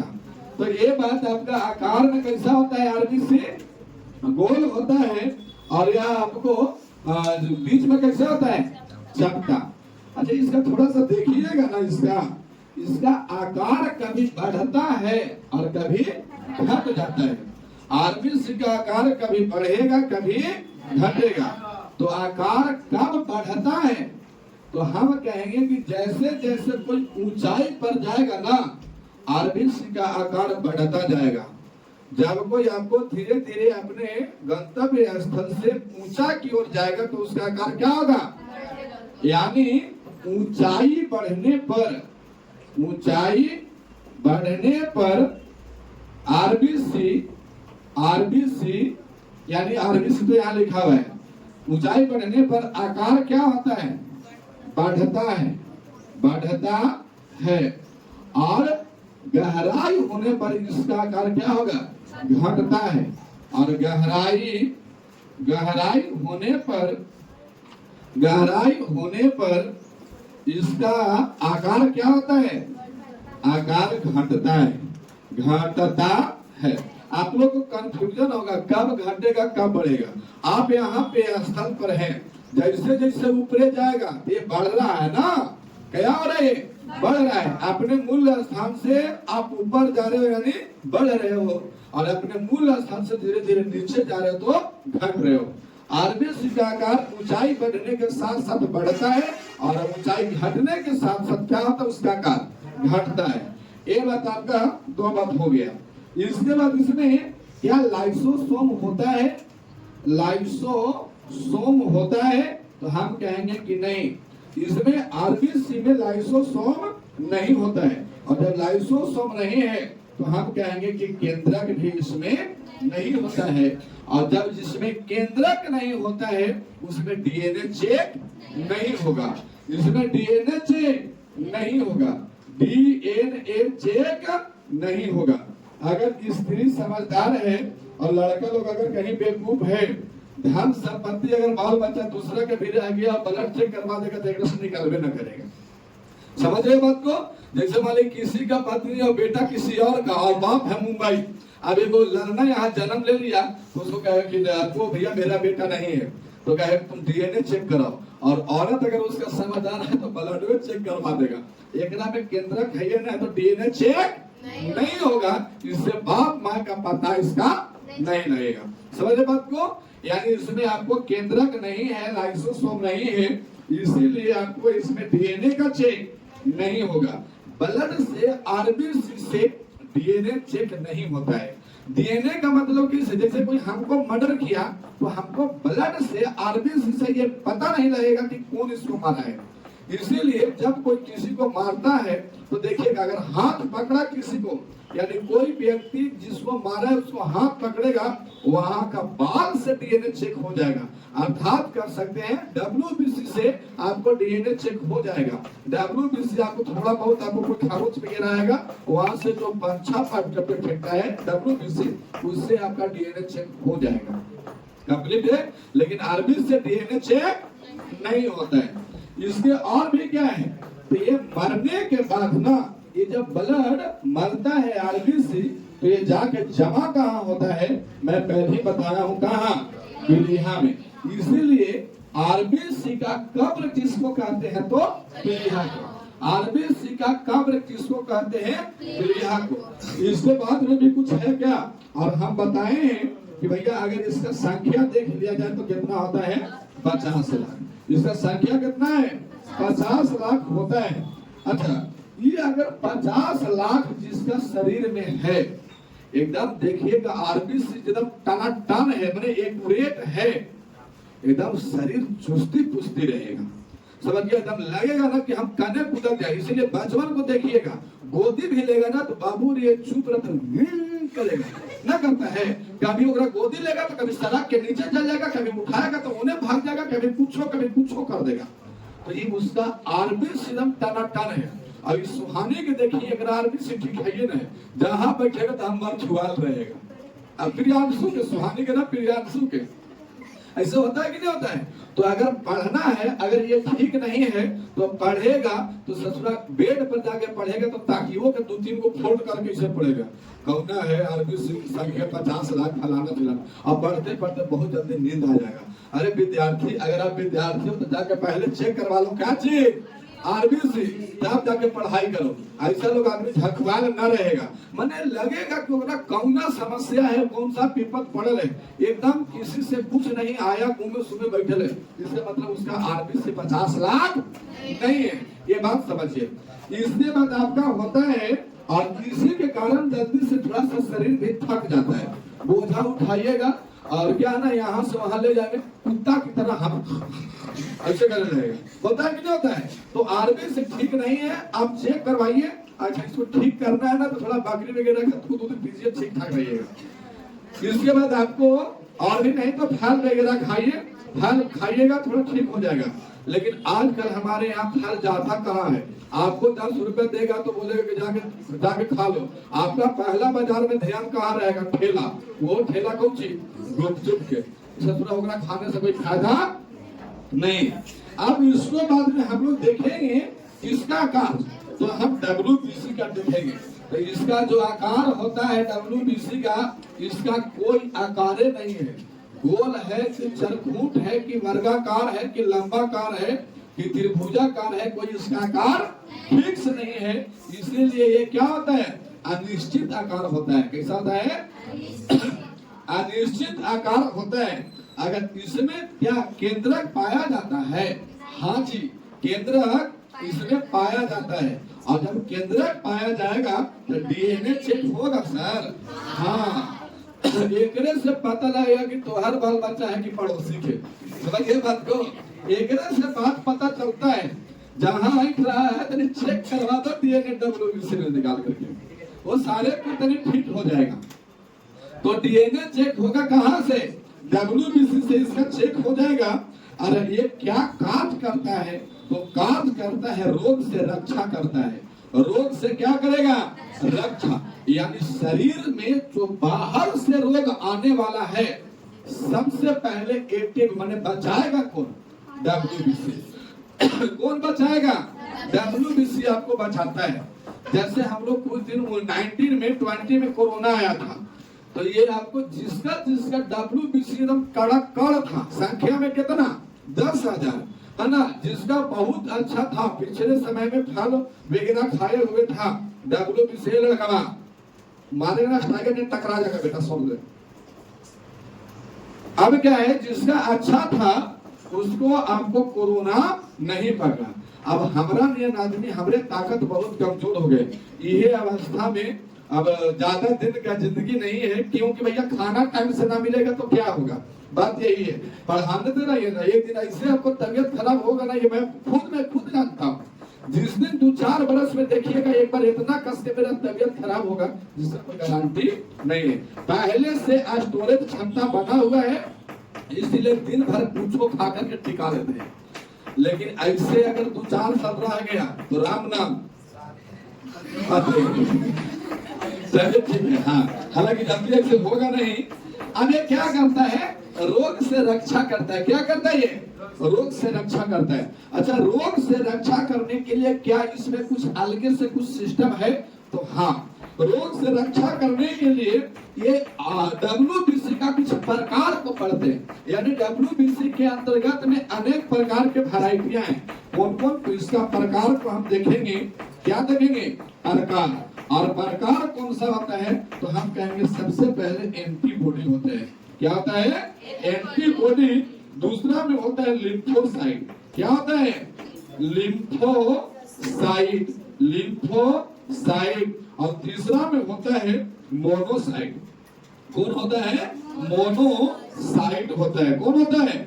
मोनोसाइट होता है। और देखिएगा इसका हालांकि 2-3 गो और है, हेक्टोसाइट और फलाना साइट चिलाना साइट, उस सब पे ज्यादा काम नहीं है। मेन रूप से जो आपको हक तक पढ़ना है वो हो सकता है कि इतना दिया है या नहीं दिया, 10th सिलेबस तो मुझे पता नहीं है, लेकिन इसमें 6-7 प्रकार होता है। कौन? WBC। अब देखिएगा, सबसे पहले जब आपको कोई बाहर से जीवाणु आपको अटैक करे तो सबसे पहले एंटीबॉडी कंप्लीट खड़ा हो जाता है। जैसे मान लिया जाए 19 में कोरोना होने से आ रहा था और कहाँ ढूक रहा था? नाक में, समझ गए? और यहाँ पे बैठा रहता था एंटीबॉडी, देखा कि अरे आइलू कोरोना थोड़ा हमारे एरिया में घुसेगा और ध्यान करके उसको भगा देता था। कौन? एंटीबॉडी। लेकिन क्या एंटीबॉडी अकेले भगाता था? नहीं, तो उसमें था ये वो लिम्फोसाइट, और लिम्फोसाइट का जो आकार होता है ना वो टी टाइप की आकार होता है। कैसा? टी आकार का, टी आकार का। तो जो आपको जीवाणु को या बाहर से आए रोगों को जो मारने का काम करता है वो मेन रूप से कौन करता है? लिम्फोसाइट, है ना। और जब मर गया तो उसको भक्षण करता है। जैसे मर के मान लिया जाए कोरोना होने से आया या कोई अन्य बीमारी आया तो कौन एक्टिव हो जाएगा? कौन? एंटीबॉडी शरीर में फटाक से एक्टिव हो जाएगा। ये आया कोरोना आया और ये जाकर जगा देगा। किसको जगा देगा? लिम्फोसाइट का। ये चाचा उठिए, बोला कहाँ बारे? एंटीबॉडी कहेगा किसको? लिम्फोसाइट। चाचा उठिए, कहाँ तुरंत जग जाएगा, कहेगा कि महाराज कोरोना आया है तो हाँ जा करके धर क्या करता है? मार देगा। आकार कैसा नहीं इसको? फिर से और उठाएगा इस ससुरा मोनोसाइट के। दोनों जगह ससुरा हमारे एरिया में आता है, हम तुमको मार के लाश बिछा देंगे। कहेगा कि तुम मार दे चाहे मार दो। कोरोना भी बहुत आदमी था, कोरोना भी कहेगा कि मार दे, लेकिन हम भागे वाला नहीं है। मार के और लाश बिछा दिया, है ना। लाश बिछा दिया तो फिर कहेगा कि हमारे यहाँ एक आदमी है। कौन? मोनोसाइट, है ना। ये जीवाणुओं को भक्षण करता है। शरीर के अंदर मरे हुए जीवाणुओं को भक्षण कौन करेगा? मोनोसाइट। आएगा एंटीबॉडी और लिम्फोसाइट। तो ये मोनोसाइट से चला, बोला कहाँ हुआ? तो हम आपके लिए खाना तैयार करते हैं। वो लाश बिछा दिया, कोरोना नाम का ससुरा के, बोला करने हमको ना जाग जो हमारा खा जाएगा। कहानी खत्म। जैसे घर में कोई आदमी मरेगा तो लाश रख ले रहेंगे? नहीं, शरीर में कोरोना मर गया, अब इसको साइड करने के लिए कौन आया? मोनोसाइट। बोला कि ससुर तू हमारे एरिया में आता है, चिंता है। लिम्फोसाइट हमारा नियम सजावनी रंगदार है, मारेगा लेकिन जेल चल जाएगा, कोई गारंटी नहीं है। हालांकि ये बात अच्छा नहीं है, तो ये बात देखा जाएगा। लिम्फोसाइट किसको उत्तारण कर लेता है? मोनोसाइट को उठा देगा, और मोनोसाइट को उठाएगा तो ये जीवों का भक्षण कर लेता है। इसीलिए इसका आकार सबसे बड़ा किसका होता है?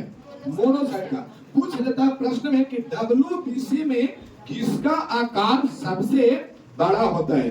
मोनोसाइट में किसका आकार सबसे बड़ा होता है? तो आंसर क्या हो जाएगा? मोनोसाइट। तो हम देखें कि शरीर के बाहर से आया रोग एक्टिव कौन हो जाएगा WBC में? एंटीबॉडी। और एंटीबॉडी किसको जागरूक करता है?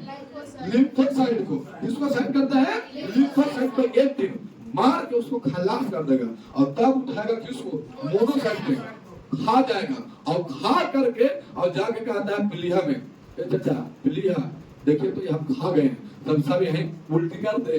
बोला कि हाँ कर, और जाके पीलिया में जाके वो कर देगा। वो करना का मतलब डाइजेस्ट सिस्टम ऊपर।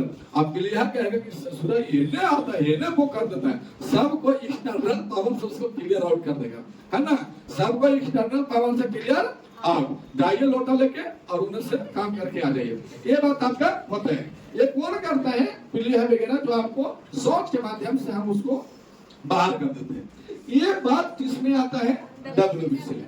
इसके बाद आप देखिएगा, आप भैया देखेंगे ना तो एक बहुत बीमारी खराब होता है, HIV,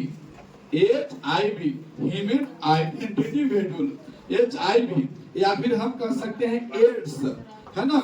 एड्स भी कहते हैं AIDS, एड्स, या फिर हम कहते हैं कैंसर। ये सब जो बीमारी होता है ना, इससे थोड़ा लिम्फोसाइट मर जाता है ना। एड्स जैसे बीमारी में, HIV जैसे बीमारी में, या कैंसर जैसे घातक बीमारी में बताओ इससे थोड़ा मर जाता है कौन? लिम्फोसाइट। अब होने से HIV का बीमारी तो आया और एंटीबॉडी कह रहा है, इसको उठा रहा है, चाचा लिम्फोसाइट उठिए। अरे चाचा तो मर गई लू, अब उठेगा कहां से? ना ना उठेगा। अब मर गया तो उठेगा नहीं, तो एक जबरदस्ती ये चाचा अब भूलने का है लिम्फोसाइट, ये मर गया नहीं उठेगा। और ना उठेगा तो बताओ कौन मारेगा? इसका कैंसर के विषाणु को कौन मारेगा? लिम्फोसाइट है ये नहीं है। एड्स के विषाणु को, जीवाणु को कौन मारेगा? तो यहाँ लिम्फोसाइट कमजोर हो जाता है और मर जाता है। लेकिन एकरा उठाएगा, ये होरत रहेगा, ये पापा उठा, बड़ा भूख लगल बा, तो मार मार के देता था ना इसको। तो आप देखिए इसके पापा और एंटीबॉडी का चाचा उठने वाला नहीं, और आपको पूरा शरीर में विषाणु फैल जाएगा। और एक दिन वैसा समझ आएगा जो पूरा विषाणु किसको बुलाएगा? यमराज के तरी आइए इसको ले चलिए, है ना, और जाकर आपको कंप्लीट कर देगा। ये बात आपको, तो हम कहेंगे जो आपको घातक बीमारियां होता है उसमें किसका मृत्यु हो जाता है? लिम्फोसाइट का। इसीलिए भैया इस बीमारी से बच करके, अच्छा एड्स या HIV ये ब्लड का सर्कुलेशन से होता है, केवल लोग आजकल जानते हैं कि गलत संबंध से बनाने से होते हैं। जी नहीं, आपको जैसे दाढ़ी वगैरह को आपको मेरे ठाकुर जी के यहाँ जाइएगा तो ध्यान से, जो पुराना ब्लेड से आप लोग नेल काट लेते हो, सख्त नफरत है वो, है ना, वो आपको सख्त नफरत है। वो मान लिया जाए कि हमारे दाढ़ी बन रहा है कंप्लीट है और हमारा है बी पॉजिटिव ब्लड, और यहाँ पे बन रहा है जिसमें हो सकता है फुंसी वगैरह हो या नौवा की गलती से ये काट दिया है, तनी मनी काट दिया, तो उसमें ब्लड में ब्लड लगेगा कि नहीं लगेगा? आपको पता लगता है कि हम ब्लड में लेंगे और इसे के ऊपर से छोड़ देंगे, खत्म हो गया। जी नहीं, अब तुम क्या करोगे? वही ब्लड से तुम अपना नेल काट रहे हो, और नेल काटने में तनी मनी भी लगा, उसका कहानी कंप्लीट है। अब ऐसा एक बार में नहीं होगा, लेकिन बार बार करोगे तो होगा कि नहीं? तो सबसे पहले उससे सावधान रहिए, नेल कटर घर में रखिए, और ज्यादातर सोचिए कि हम स्पेशल अपना नेल कटर रखिए, क्योंकि भाई बहन का भी ब्लड अलग अलग होता है, कंप्लीट है, तो ये ब्लड से भी फैलने वाला बीमारी है। इसलिए ठाकुर जी के यहाँ जाइए दाढ़ी या बाल बनवाने के लिए, तो बोलिए कि कैंसिया तो ठीक है, लेकिन जो आपको छीलते हैं ना उसका अस्तूरा बोलते हैं, क्या बोलते हैं? उसपे क्या कीजिए, पानी मार दिया, ज्यादातर बेहतर है कि डिटोल मार दीजिए, कंप्लीट हो जाएगा, नया ब्लड से इस्तेमाल कीजिए। हमको समझ गए? तनी मनी काट भी जाएगा तो कोई दिक्कत नहीं है। चलिए हम लोग आते हैं, अब समझते हैं प्लेटलेट्स का काम। तो प्लेटलेट्स का काम जो है ना, इसमें आपका इसका जो आकार होता है, ये कौन सा लेंस है बताओ? उत्तल लेंस। वो कौन सा लेंस है? उत्तल लेंस। तो एक उत्तल लेंस या पुष्पिठा लेंस कहा तो ना, सबसे बढ़िया है। ऐसे रहता था, अच्छा पुष्पिठा समझते हो आप लोग? उसमें आलू भर करके आटा उटा के घोल घाल करके डाल दिया, गर्म पानी में सिझा के ठीक ठाक, तो थोड़ा 5-5 दिन खाई तो कोई गारंटी नहीं है। ये बात होता है, आकार में कैसा होता है? उत्तल लेंस की तरह। और इसमें केंद्रक नहीं होता है, केंद्रक नहीं होगा तो इससे भी आपको डीएनए का चेक नहीं होगा, इसमें भी डीएनए का चेक नहीं होगा। अच्छा, अगर एक प्लेटलेट्स जिस दिन 2 लाख से कम हो गया ना, अगर 2 लाख से कम हो जाएगा तो देखिएगा यहाँ भी बहुत दिक्कत है। प्लेटलेट्स अगर कम के 40-50 हजार हो जाएगा ना तो दिक्कत है। ये टेम्परेचर पर निर्धारित करता है। जब आपको बुखार वगैरह लगेगा ना, प्लेटलेट्स पहले डाउन हो जाता है। शरीर का टेम्परेचर जब हाई होगा तब प्लेटलेट्स डाउन हो जाएगा, यानी संख्या में घट जाता है। एक रोग है डेंगू। डेंगू एगो मच्छर के काटने से रोग होता है, और डेंगू जिस दिन धर लिया ना, प्लेटलेट्स गिर करके कहां तक आ जाएगा? 40,000-30,000 तक। आपको बचना मुश्किल कर देगा, और मन करेगा खाली आंख बंद करके सुतल रहे। समझ गए? अगर किसी को ऐसा लगता है कि खाली आपको डिस्टर्ब न करे, आंख बंद करके सुतल रहे, थोड़ा प्लेटलेट्स जगह चेक करवा लीजिए। और यदि आपको ऐसा हॉपलेस लग रहा है तो आप क्या कीजिए? नारियल पानी पी लीजिए, नारियल पानी, या फिर एक फल है कीवी, एक फल है कीवी जो आपको 3 को 100 रुपया या 70 पता नहीं, अब 70 रुपया में मिलता है, यहाँ का रेट कुछ है पता नहीं। कीवी मिलता है, ऊपर वाला छील करके और अंदर का भाग खा जाइए।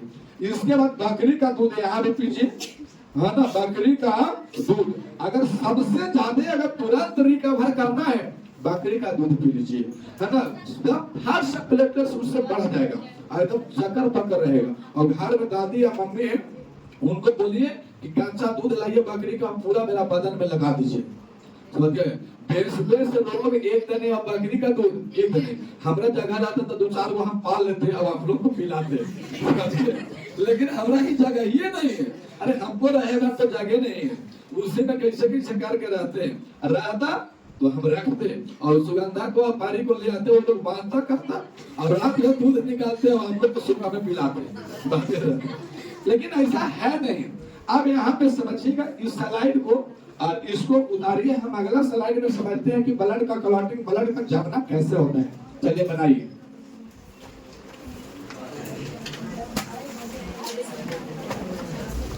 रक्त का थक्का जमना, रक्त का थक्का जमना। सोच के देखिए, हमारे शरीर के अंदर अगर मान लिया जाए ब्लड है तो वो जमेगा नहीं, और जैसे ही तनी मनी शरीर के बाहर आया वो तुरंत जम जाएगा। ऐसा होता है कि नहीं होता है? जैसे देखिएगा, अगर कहीं कट गया, काट जाएगा और उसको 2-3 मिनट हर करके ऐसे चाप दीजिए, वो तुरंत क्या हो जाएगा, जम जाएगा। और फिर छोड़िएगा तो फिर से ब्लड का स्त्राव नहीं होगा। अब कोई टीपा छोड़ दिया तो फिर बह जाएगा, ऐसा नहीं होता है। 2-4-5 मिनट तक उसको पकड़ते रहिए, वो आपको क्या हो जाएगा, जम जाएगा। इसीलिए आपको शरीर के अंदर ब्लड है तो वह कौन ऐसा बैठल है जो ब्लड को जमने नहीं देता है, और शरीर जैसे ही तनी मनी काटा वो तुरंत क्या होगा, जम जाएगा। जैसे कोई आया वो सिया के नाके पर मार दिया तो यहाँ से भी ब्लड आ जाता है, लेकिन जैसे जैसे चूना शुरू करेगा वैसे वैसे जमना भी शुरू, ऑक्सीजन के उपस्थिति में वह जमना शुरू कर देगा। समझ गया बात को? अब देखिएगा, हम लोग जो पढ़े थे ना, हम लोग जो पढ़े थे, जो आपको प्लाज्मा में एक बात पढ़े थे, प्लाज्मा में अगर आपको याद होगा कि प्लाज्मा पढ़ाई हुआ है, तो प्लाज्मा में हम लोग पढ़े थे, प्लाज्मा में क्या क्या तो पढ़े थे, वो फाइब्रिनोजेन पढ़े थे, फाइब्रिनोजेन, फाइब्रिनोजेन, और दूसरा पढ़े थे प्रोथ्रोम्बिन, प्रोथ्रोम्बिन पढ़े थे, थ्रोम्बिन ऐसा पढ़े थे, प्रोथ्रोम्बिन। अब ये हो गया प्रोथ्रोम्बिन या थ्रोम्बोसाइट, थ्रोम्बोसाइट, और एक और होता है हिपैरिन। क्या होता है? हिपैरिन, हिपैरिन होता है।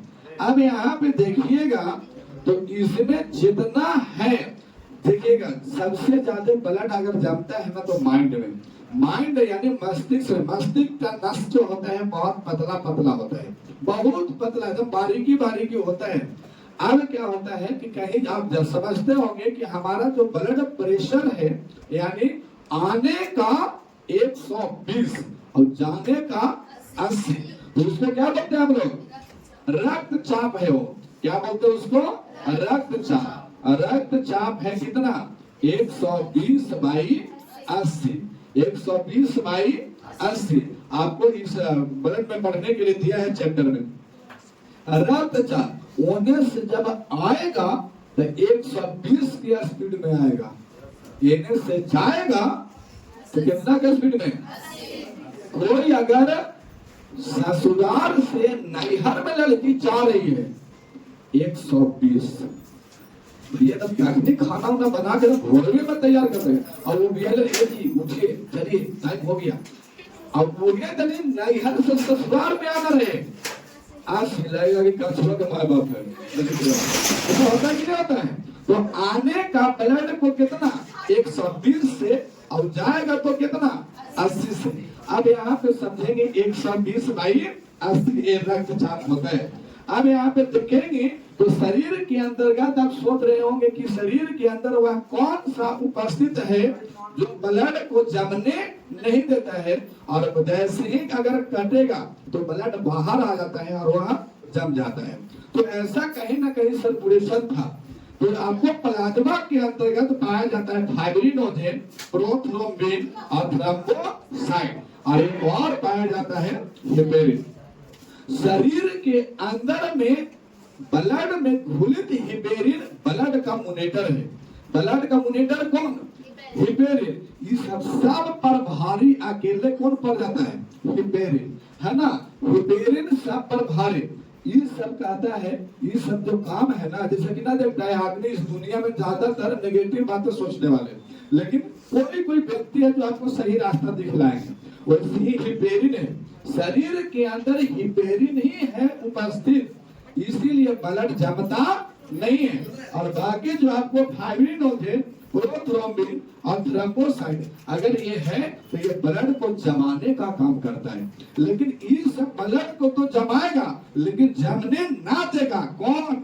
हिपेरिन। क्या कहेगा हमरा रहते भर में तुम लोग ब्लड जमा देगा, कुछ देंगे मार के मुंह नाक सब, ये सब आपका उल्टा कहता है हिपेरिन।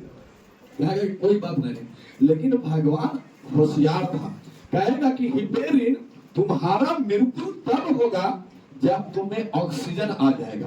क्या आ जाएगा? ऑक्सीजन। इसीलिए अब सोचिए, भगवान बहुत अच्छा यूनिवर्सिटी में पढ़ा था, हम लोग के जानकारी होता तो हम जरूर नाम लिखवा लेते होना, लेकिन पता न लगता है कि कहाँ लिखवाए थे ना। हिपेरिन जो है शरीर के रहेगा अंदर तो ब्लड नहीं जमेगा। हिपेरिन शरीर के रहेगा अंदर तो ब्लड नहीं जमेगा, और जैसे ही कटेगा ये आ जाएगा बाहर और ब्लड क्या हो जाएगा? जम जाएगा। जैसे ही मान लिया यहाँ कटा और ये सब कहेगा ये चलो चलो चलो, कहा जी तो बोले काट के लो चल चल जमाओ जमाओ जमाओ, सब सुसरा चल जाएगा और जाएगा तो हिपेरिन का गए अभी हम जिंदा है, सुसरा मार के कुछ देंगे, बोलेगा तो कुछ जैसे ही आएगा हिपेरिन बाहर और मार के सुसरा आ जाएगा, ऑक्सीजन आ जाएगा ना एकरा में कौन आ जाएगा? ऑक्सीजन। तो हाथ से क्या करेगा? चाप चाप चाप, ये ना कहेगा कि जमाओ धर के क्या कर देगा? जैसे 2-3 मिनट। और ये जो फाइब्रिनोजेन है ना, फाइब्रिनोजेन का आकार जो होता है ना, ये आपको जाल टाइप के होता है। कैसा होता है? जाल टाइप का। ये आएगा ये हमारे कहाँ का होगा, ये पर जाली ठोक देगा और जाली नहीं हो जाएगा, मतलब जिसको पापड़ी बोलते हैं। अरे पापड़ी ना दिखाए, जब होगा ना तो पापड़ी हो जाएगा, और पपड़िया उखाड़ देगा ना तो फिर से खापड़ी हो जाएगा, फिर से खाने चालू हो जाएगा। इसीलिए कुछ दिन तक वो पापड़ी को छोड़ दीजिए और एक बात क्या हो जाएगा, ठीक हो जाएगा, कोशिका वहां भर जाएगा, उसको धीरे धीरे कबार खोज लाएगा, अभी तक पपड़िया वो कबार तो देना ठीक हो जाएगा। ऐसा होता है कि नहीं होता है? अब ये हिपेरिन बात समझ में आया? शरीर के रहेगा अंदर कौन? हिपेरिन। ब्लड नहीं जमे देगा, काहे? ये सब जमावे वाला है, लेकिन मुनेतर कौन है? हिपेरिन दुश्मन है किसका? ऑक्सीजन का। जैसे ही ये ऑक्सीजन के संदर्भ में आएगा ये मर जाएगा। और एक ही तरह का काल है, ये क्या है कि ससुरा हिपेरिन नहीं जमा देगा, तुम्हारा लाश पर जमा के दिखा देंगे। चल वहां जाता और वहां जाके हिपेरिन मर गया और लाश पर जाके जमा देगा, वो जाली दे देगा। और न समझते वो मान लिया जाए नली है, क्या है? नली। ये नली में पानी बह रहा है, आप यहाँ पे जाके जाली ठोक दीजिए, जाली ठोक दीजिएगा तो क्या होगा? पानी प्रवेश करेगा, लेकिन जो भी कचरा फचरा है ना सब आके यही फंस जाएगा, फिर पानी पार होगा नहीं करेगा। लो बस पता है कि नहीं होता है? तो ये आपको जाली नुमा रचना जहाँ काटता है वहां बना देता है, इसीलिए ब्लड वहां जम जाता है। और छोड़िएगा तो इसके बाद ब्लड का स्त्राव नहीं होता है। ऐसे तो ये आपको यहाँ पे हो गया। लेकिन कभी कभी पूछता है कि कौन सा विटामिन ब्लड को जमाता है? तो विटामिन के। कौन सा विटामिन? यानी ब्लड को जमने में कौन सा विटामिन सहायता करता है? तो विटामिन के। हालांकि ये बच्चा वाला प्रश्न है, 4-5वां के बच्चे जानते हैं कि विटामिन के है वो आपको ब्लड को जमा देता है। तो आपको कक्षा कैसा लगा आप वीडियो के माध्यम से वीडियो देख करके जरूर बताइएगा। आज का ये ब्लड चैप्टर समाप्त होता है। जय हिंद, जय भारत।